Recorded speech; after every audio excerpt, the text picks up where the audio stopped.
Hello everyone, welcome back to my channel. आज है 27 अप्रैल और आज हम लोग पूरे 1 वीक से बनने वाले करंट अफेयर्स के सभी इम्पोर्टेंट क्वेश्चंस का रिवीजन करेंगे और साथ ही सभी क्वेश्चन से जुड़े इम्पोर्टेंट फैक्ट्स भी डिस्कस करेंगे। तो चलिए स्टार्ट करते हैं आज का सेशन। और अगर आपको इस क्लास की पीडीएफ चाहिए तो डिस्क्रिप्शन में दिए गए टेलीग्राम लिंक पर जाकर चैनल ज्वाइन कर सकते हैं और वहाँ से पीडीएफ ले सकते हैं। आज का पहला सवाल है, हाल ही में 23वें विधि आयोग के अध्यक्ष कौन नियुक्त किए गए हैं? तो आंसर हो जाएगा ऑप्शन बी, दिनेश माहेश्वरी। तो हाल ही में भारत के 23वें विधि आयोग के अध्यक्ष के रूप में सुप्रीम कोर्ट के पूर्व न्यायाधीश दिनेश माहेश्वरी को नियुक्त किया गया है। 23वें विधि आयोग का गठन 1 सितंबर साल 2024 से 31 अगस्त साल 2027 तक के लिए किया गया था। अब विधि आयोग क्या है? तो यह गैर सांविधिक निकाय है जो कि सलाहकार निकाय के रूप में कार्य करता है। इसकी स्थापना भारत सरकार के विधि और न्याय मंत्रालय की अधिसूचना के माध्यम से की गई थी। साल 1834 में प्रथम विधि आयोग की स्थापना 1833 के चार्टर एक्ट के तहत की गई, जबकि स्वतंत्र भारत के पहले विधि आयोग का गठन साल 1955 में किया गया और इसके पहले अध्यक्ष थे MC सीतलवाड़ और इसका कार्यकाल होता है 3 साल। अगला सवाल है, हाल ही में इंटरनेशनल बिग कैट अलायंस का मुख्यालय कहाँ स्थापित करने की घोषणा की गई है? तो इसका आंसर हो जाएगा ऑप्शन ए, भारत। तो इंटरनेशनल बिग कैट अलायंस यानी कि IBCA यह है क्या? तो यह संधि आधारित अंतर सरकारी अंतरराष्ट्रीय संगठन है जिसे 9 अप्रैल साल 2023 को प्रोजेक्ट टाइगर के 50वीं वर्षगांठ के मौके पर मैसूर में आयोजित कार्यक्रम में भारतीय प्रधानमंत्री द्वारा 7 बड़ी बिल्लियों के संरक्षण के उद्देश्य से की गई थी। अब ये 7 बड़ी बिल्लियां हैं कौन सी? तो बाघ, शेर, तेंदुआ, हिम तेंदुआ, चीता, जगुआर और प्यूमा। 29 फरवरी साल 2024 को केंद्रीय मंत्रिमंडल द्वारा भारत में मुख्यालय के साथ IBCA की स्थापना को मंजूरी दी गई, जबकि हाल ही में भारत में IBCA का मुख्यालय बनाए जाने को लेकर समझौते पर हस्ताक्षर हुए हैं। सितंबर साल 2023 में भारत द्वारा औपचारिक रूप से इसकी सदस्यता ग्रहण की गई थी। अगला सवाल है, हाल ही में यूनेस्को द्वारा मेमोरी ऑफ वर्ल्ड रजिस्टर में कौन से 2 भारतीय अभिलेखों को शामिल किया गया है? तो इसका आंसर हो जाएगा ऑप्शन सी, उपर्युक्त दोनों। तो हाल ही में भारत के 2 अभिलेख समेत दुनिया के 74 रचनाओं को यूनेस्को द्वारा मेमोरी ऑफ वर्ल्ड रजिस्टर में शामिल किया गया है। अब ये 2 भारतीय अभिलेख कौन से हैं? तो नाट्य शास्त्र और भगवद गीता। विश्व स्मृति रजिस्टर में अब तक 570 ग्रंथ शामिल किए जा चुके हैं। अब मेमोरी ऑफ वर्ल्ड रजिस्टर है क्या? तो यह दस्तावेजी विरासत को सूचीबद्ध किया जाता है। इस रजिस्टर में अंतर्राष्ट्रीय सलाहकार समिति द्वारा अनुशंसित और कार्यकारी बोर्ड द्वारा अनुमोदित किया गया है। विश्व महत्व और उत्कृष्ट सार्वभौमिक मूल्य के संबंध में चयन मानदंडों के अनुरूप किया जाता है। अगला सवाल है, हाल ही में लगातार चौथे वर्ष भारत का सबसे बड़ा व्यापारिक साझेदार देश कौन सा बना है? तो आंसर हो जाएगा ऑप्शन ए, अमेरिका। तो अमेरिका वित्त वर्ष 2021-22 से वित्त वर्ष 2024-25 तक भारत का लगातार 4 वर्षों से व्यापारिक भागीदार देश बना हुआ है। फाइनेंशियल ईयर 2024-25 में भारत और अमेरिका के बीच 131.84 अरब डॉलर का व्यापार हुआ है। चीन दूसरा सबसे व्यापारिक भागीदार देश है भारत का, जबकि UAE साल 2021-22 से अब तक तीसरा सबसे बड़ा व्यापारिक भागीदार देश बना हुआ है। अब इस व्यापारिक भागीदारी के दौरान भारत ने अमेरिका को क्या बेचा और क्या खरीदा, इसे देखते हैं। तो भारत ने अमेरिका को दवाइयां, टेलीकॉम उपकरण, कीमती पत्थर, पेट्रोलियम उत्पाद, सोने के गहने, कपड़े और लोहे के उत्पाद बेचे हैं, जबकि कच्चा तेल, पेट्रोलियम उत्पाद, कोयला, हीरे, बिजली के उपकरण, हवाई जहाज के पार्ट्स और सोना खरीदे हैं। अगला सवाल है कवच 5.0 किसके द्वारा विकसित किया गया है? तो इसका राइट आंसर हो जाएगा ऑप्शन ए भारतीय रेलवे। तो हाल ही में भारतीय रेलवे ने खुद के द्वारा विकसित की गई कवच 5.0 लॉन्च करने की घोषणा की है। इसका उद्देश्य है मौजूदा लाइनों पर भीड़भाड़ कम करना, सेवा आवृत्ति में सुधार लाना और मुंबई जैसे उपनगरीय यात्रियों की बढ़ती मांग को पूरा करना। इसका लक्ष्य है दिसंबर साल 2025 तक मेट्रो और लोकल ट्रेनों में लागू करना। अब कवच 5.0 है क्या? तो यह कवच तकनीक की अगली पीढ़ी का संस्करण है जो कि स्वदेशी तकनीक से विकसित किया गया है और इसे भारतीय रेलवे ने विकसित किया है। ऑटोमेटिक ट्रेन प्रोटेक्शन सिस्टम यानी कि ATP है जो ट्रेन ड्राइवर को स्पीड लिमिट में चलाने में मदद करता है। अगला सवाल है हाल ही में न्यूज़वीक और स्टेटिस्टा द्वारा किस अस्पताल को भारत का सर्वश्रेष्ठ अस्पताल घोषित किया गया है? तो इसका राइट आंसर हो जाएगा ऑप्शन ए एम्स दिल्ली। तो हाल ही में 2024 के लिए विश्व के सर्वश्रेष्ठ अस्पतालों के लिए रिपोर्ट जारी की गई है। यह रिपोर्ट अमेरिकी कंपनी न्यूज़वीक द्वारा वैश्विक डेटा प्लेटफॉर्म स्टेटिस्टा के साथ साझेदारी में जारी की गई है। इसके तहत सर्वश्रेष्ठ अस्पताल चुना गया है अमेरिका के मिनेसोटा स्थित मेयो क्लिनिक को, जबकि भारत के एम्स नई दिल्ली को भारत का सर्वश्रेष्ठ अस्पताल चुना गया है जो कि वैश्विक स्तर पर 97वें स्थान पर है। इस रिपोर्ट की शुरुआत साल 2019 में की गई थी और यह रिपोर्ट हर साल जारी की जाती है। अब इस रिपोर्ट के अनुसार भारत के टॉप 5 अस्पताल कौन से चुने गए हैं? तो पहला है एम्स नई दिल्ली, दूसरा गुरुग्राम हरियाणा का मेदांता द मेडिसिटी, तीसरा चंडीगढ़ का स्नातकोत्तर चिकित्सा शिक्षा एवं अनुसंधान संस्थान, चौथा वेल्लोर तमिलनाडु का क्रिश्चियन मेडिकल कॉलेज और छठा मुंबई महाराष्ट्र का ब्रीच कैंडी हॉस्पिटल। अगला सवाल है हाल ही में संस्कृति का 5वां अध्याय नामक पुस्तक का विमोचन किसके द्वारा किया गया है? तो आंसर हो जाएगा ऑप्शन सी स्वामी अविनाशानंद गिरी। तो संस्कृति का 5वां अध्याय नामक पुस्तक का विमोचन हाल ही में नई दिल्ली में अविनाशानंद गिरी द्वारा किया गया है। यह पुस्तक भारतीय प्रधानमंत्री द्वारा अलग अलग अवसरों पर दिए गए भाषणों का संकलन है। बुक का प्रस्ताव राम बहादुर राय द्वारा लिखा गया है और संकलन डॉक्टर प्रभात ओझा द्वारा किया गया है, जबकि इस पुस्तक का प्रकाशन प्रभात प्रकाशन द्वारा किया गया है। अगला सवाल है हाल ही में किस राज्य या केंद्र शासित प्रदेश द्वारा ई सेहत एप्लीकेशन लॉन्च किया गया है? तो इसका राइट आंसर हो जाएगा ऑप्शन ए जम्मू कश्मीर। तो हाल ही में जम्मू कश्मीर के मुख्यमंत्री उमर अब्दुल्ला द्वारा ई सेहत नामक एप्लीकेशन लॉन्च किया गया है। इसका उद्देश्य है अपने यूटी में स्वास्थ्य सेवा पहुंच को बेहतर बनाना। जम्मू कश्मीर स्वास्थ्य विभाग द्वारा इस एप्लीकेशन को विकसित किया गया है। अब ई सेहत का पूरा नाम है electronic solutions for enabling health access through technology. अगला सवाल है अभ्यास डेजर्ट फ्लैग 10 का आयोजन कहाँ किया जा रहा है? तो इसका राइट आंसर हो जाएगा ऑप्शन बी संयुक्त अरब अमीरात। तो अभ्यास डेजर्ट फ्लैग 10 इसका आयोजन 21 अप्रैल से लेकर 8 मई 2025 तक किया जाएगा, जो कि संयुक्त अरब अमीरात के अल धफ्रा एयर बेस पर किया जा रहा है। इसमें भारतीय वायुसेना की एक टुकड़ी भाग ले रही है। भारतीय वायुसेना की तरफ से मिग 29 और जगुआर भाग ले रहे हैं। मिग 29 लड़ाकू विमान है और जगुआर एक जमीनी हमला करने वाला विमान जो गहरी मारक क्षमता के लिए जाना जाता है। मेजबान देश संयुक्त अरब अमीरात, Bharat, Australia, Bahrain, France, Germany, Qatar, सऊदी अरब, कोरिया गणराज्य, तुर्की, यूनाइटेड किंगडम और अमेरिका की वायु सेनाएं इसमें भाग ले रही हैं। इस अभ्यास का उद्देश्य है भाग लेने वाले देशों के बीच अंतर संचालन और सामरिक सहयोग को बढ़ावा देना, परमाणु हथियारों को चुनौती देना और उनके संचालन क्षमता का परीक्षण करना। अगला सवाल है हाल ही में केंद्रीय वित्त मंत्रालय में राजस्व सचिव के रूप में किसे नियुक्त किया गया है? तो इसका आंसर हो जाएगा ऑप्शन ए अरविंद श्रीवास्तव। तो वित्त मंत्रालय के राजस्व विभाग में सचिव के रूप में हाल ही में अरविंद श्रीवास्तव को नियुक्त किया गया है। अरविंद श्रीवास्तव साल 1994 बैच के आईएएस अधिकारी हैं जो कि कर्नाटक कैडर से हैं। अभी तक प्रधानमंत्री कार्यालय में अतिरिक्त सचिव के पद पर कार्यरत थे। अब कुछ और नियुक्तियां की गई हैं हाल ही में।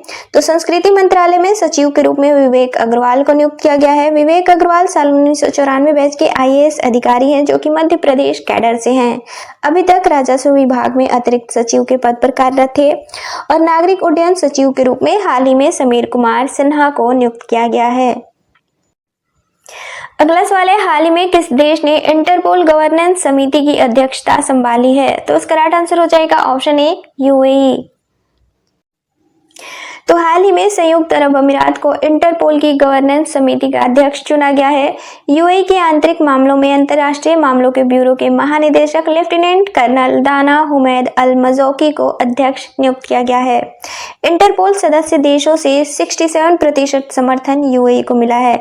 अब इंटरपोल शासन समिति क्या है? तो इंटरपोल की 92वीं महासभा द्वारा साल 2024 के अंत में एक स्थायी समिति के रूप में इसे स्थापित किया गया था। इंटरपोल की आंतरिक प्रक्रियाओं, संविधान और विधायी ढांचे की समीक्षा और संवर्धन करता है यह समिति। यूएई का कार्यकाल 2 साल का है। अगला सवाल है, हाल ही में फीडे वुमेन चेस चैंपियनशिप 2025 का खिताब किसने जीता है? तो इसका राइट आंसर हो जाएगा ऑप्शन बी, जू वेनजून। तो फीडे वुमेन चेस चैंपियनशिप 2025 हाल ही में चाइना की जू वेनजून ने हमवतन जीएम तान झोंगई को हराकर यह खिताब जीता है। अब फीडे क्या है? तो फेडरेशन इंटरनेशनल डेस एचएक्स। इसकी स्थापना 20 जुलाई साल 1924 में पेरिस फ्रांस में की गई थी। इसका हेडक्वार्टर लुसाने स्विट्जरलैंड में है और शतरंज दिवस हर साल 20 जुलाई को मनाया जाता है। और इसका आदर्श वाक्य है जेन्स उना सुमस है, जिसका अर्थ है हम एक परिवार हैं। अगला सवाल है, हाल ही में एआईआईबी के उपाध्यक्ष कौन नियुक्त किए गए हैं? तो इसका आंसर हो जाएगा ऑप्शन ए, अजय भूषण पांडे। तो हाल ही में केंद्र सरकार के पूर्व वित्त सचिव अजय भूषण पांडे को एआईआईबी यानी कि एशियन इंफ्रास्ट्रक्चर इन्वेस्टमेंट बैंक के उपाध्यक्ष के रूप में नियुक्त किया गया है। एआईआईबी एक बहुपक्षीय विकास बैंक है जिसका परिचालन साल 2016 से शुरू हुआ था। इसके 110 स्वीकृत सदस्य देश हैं। भारत दूसरा सबसे बड़ा इस बैंक का शेयर धारक है, पहला है चाइना। अगला सवाल है, हाल ही में 15वीं हॉकी इंडिया सीनियर पुरुष राष्ट्रीय चैंपियनशिप का खिताब किसने जीता है? तो इसका राइट आंसर हो जाएगा ऑप्शन ए, पंजाब। तो 15वीं हॉकी इंडिया सीनियर पुरुष राष्ट्रीय चैंपियनशिप 2025 इसका आयोजन 4 अप्रैल से 15 अप्रैल 2025 तक किया गया है, जो कि Jhansi Uttar Pradesh major Dhyanchand hockey stadium में किया गया है। इसकी विजेता रही है पंजाब टीम, जबकि उप विजेता रही है मध्य प्रदेश की टीम। इस चैंपियनशिप में कुल 30 टीमों ने भाग लिया था। अगला सवाल है, हाल ही में भारत का पहला 3D प्रिंटेड सैन्य बंकर किस राज्य या केंद्र शासित प्रदेश में बनाया गया है? तो इसका राइट आंसर हो जाएगा ऑप्शन बी, लद्दाख। तो हाल ही में दुनिया का सबसे ऊंचा 3D प्रिंटेड सैन्य बंकर लद्दाख में बनाया गया है। इसकी ऊंचाई है 11,000 फीट। यह आईआईटी हैदराबाद और भारतीय सेना द्वारा सिंप्लीफोर्ज क्रिएशंस के साथ साझेदारी में बनाई गई है। इसको प्रबल नाम से भी जाना जा रहा है। इस बंकर को बनाने में 5 दिन और प्रिंट करने में 14 घंटे लगे हैं। बंकर को डिजाइन करने और प्रिंट करने का काम हैदराबाद की deep tech startup company Simpliforge creation द्वारा किया गया है। अब 3D प्रिंटिंग क्या है? तो ऐसी प्रक्रिया जो डिजिटल डिजाइन के आधार पर सामग्री को परत दर परत जोड़कर 3 आयामी वस्तुएं बनाती हैं।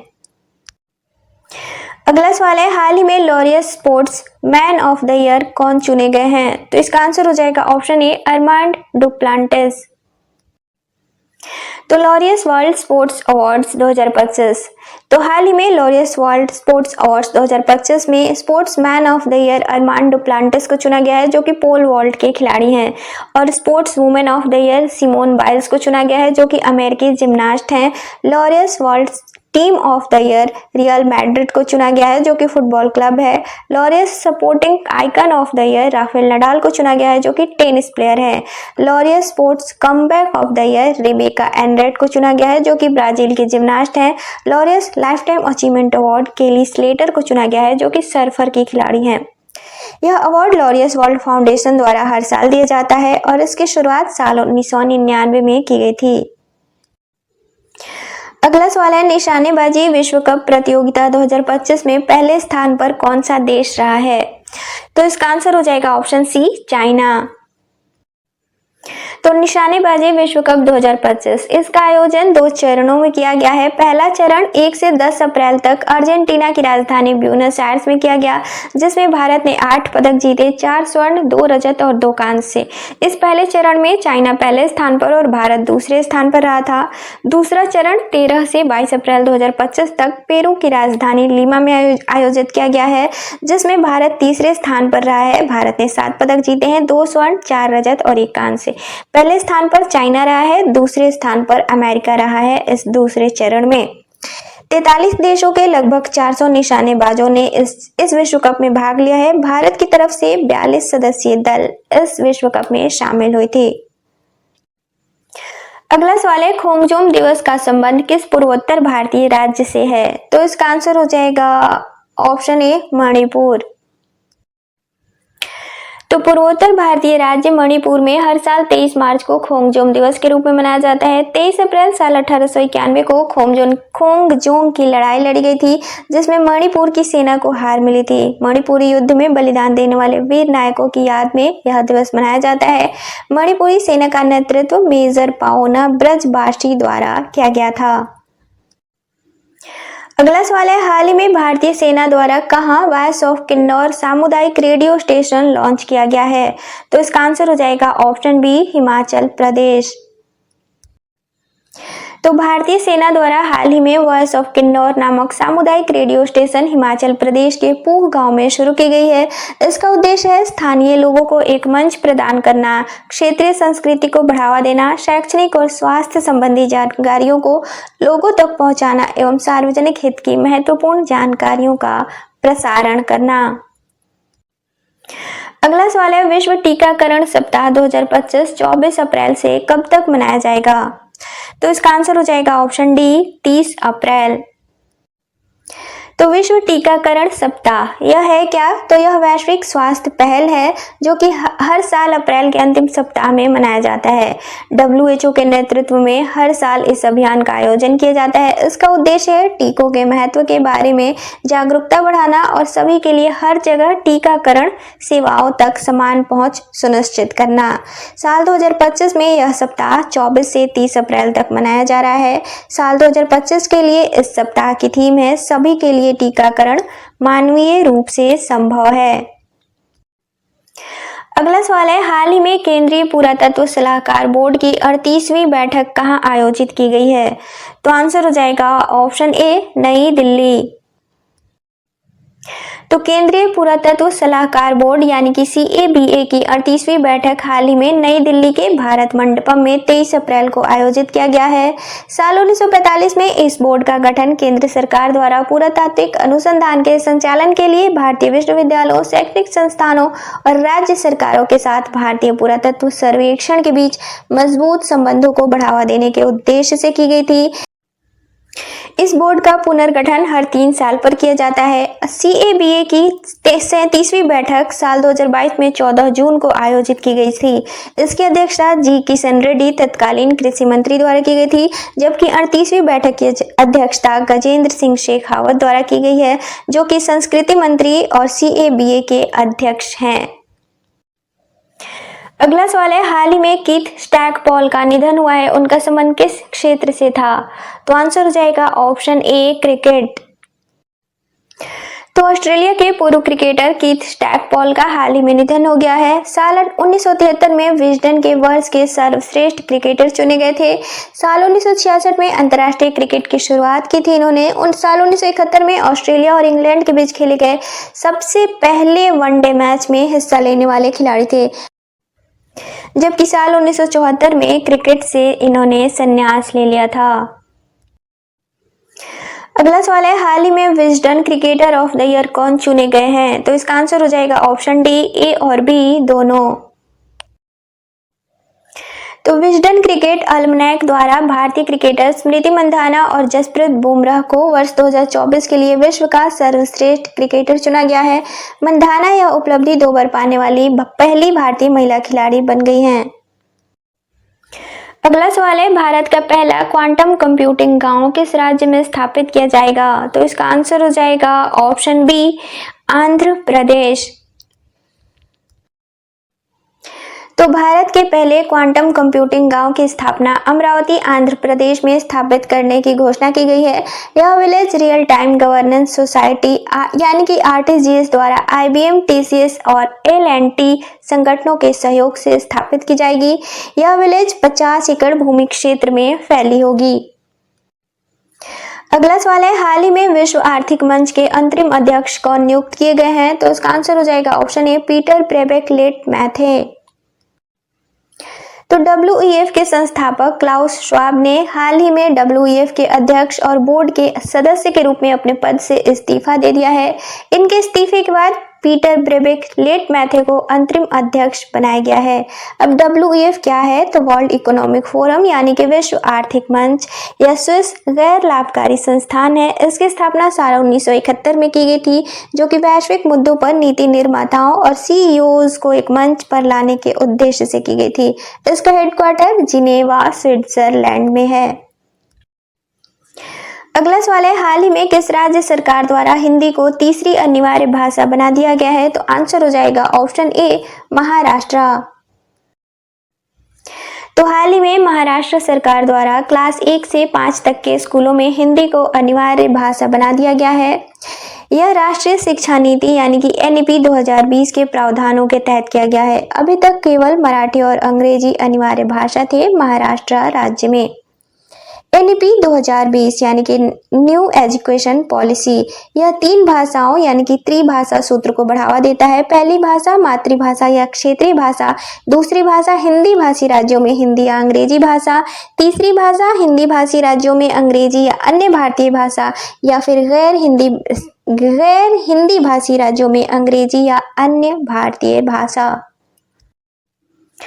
अगला सवाल है, पूर्वोत्तर भारत का बुद्ध धर्म और संस्कृति विषय पर 2 दिवसीय अंतरराष्ट्रीय सम्मेलन कहाँ संपन्न हुआ है? तो इसका आंसर हो जाएगा ऑप्शन बी, अरुणाचल प्रदेश। तो पूर्वोत्तर भारतीय राज्य अरुणाचल प्रदेश के नामसाई में बुद्ध धर्म और पूर्वोत्तर भारत की संस्कृति विषय पर 2 दिवसीय सम्मेलन जो कि 21 से 22 अप्रैल 2025 तक आयोजित किया गया है। इसका उद्देश्य था पूर्वोत्तर क्षेत्र में बौद्ध धर्म के प्रभाव और प्रसार को उजागर करना। इसका आयोजन अंतरराष्ट्रीय बौद्ध परिसंघ द्वारा संस्कृति मंत्रालय के सहयोग से किया गया। इसका उद्घाटन चौना मेन जो कि राज्य के उप मुख्यमंत्री हैं, इन्होंने किया। इस सम्मेलन में भारत तथा कंबोडिया, म्यांमार, थाईलैंड और भूटान समेत अन्य देशों के बौद्ध भिक्षु और विद्वानों ने भाग लिया है। और आज के सेशन का लास्ट क्वेश्चन है, हाल ही में महिला संवाद अभियान की शुरुआत किस राज्य सरकार द्वारा की गई है? तो इसका आंसर हो जाएगा ऑप्शन ए, बिहार। तो हाल ही में बिहार के मुख्यमंत्री नीतीश कुमार ने पटना से महिला संवाद अभियान की शुरुआत की है। पहले दिन राज्य के 600 स्थानों पर महिला संवाद कार्यक्रम आयोजित किए गए। इस अभियान के तहत अगले 60 दिनों में राज्य में 70,000 स्थानों पर कार्यक्रम आयोजित किए जाएंगे। ग्रामीण विकास विभाग द्वारा इसका आयोजन किया जा रहा है। इसका उद्देश्य है राज्य की महिलाओं को सरकारी कल्याणकारी योजनाओं से अवगत कराना।